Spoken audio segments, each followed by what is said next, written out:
it is just a crucible this weekend of tension led by, and folks, this is just an immediate news where the leadership of Saudi Arabia is meeting with Iran very visibly as well. Margaret, you're updated now. You'll treat this on Face the Nation this weekend.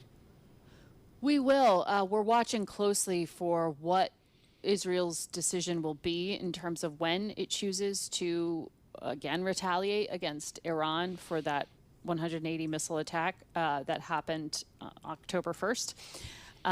We are in the middle of the Jewish holidays. It's not clear how much that will affect timing of the decisions, but we know that the United States has upwards of 40,000 troops in the region, that President Biden has surged assets to try to back up Israel here. And so there is a deep concern within the administration that they will be given more than a 20 minutes heads up, which is all Israel gave them for the last two operations. That's unbelievable. Yeah, particularly given the U.S. personnel at risk and the assumption that the United States will have Israel's back no matter what. So there's a lot of scrutiny in Washington of exactly what the decision-making will be in Jerusalem in the coming days.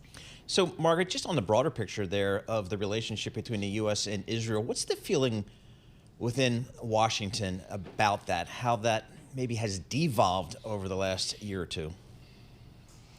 Well, it was interesting. You saw this come up in the interview my colleague Bill Whitaker did with Vice President Kamala Harris pressing on this, and her answer speaks to, or what she wouldn't say speaks to the tension there.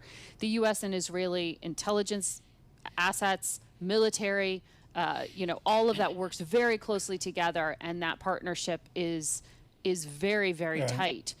It is the political choices made by Prime Minister Netanyahu that have really turned this issue that used to be bipartisan into a very hyper-partisan one in our current fractured political environment here in the United States.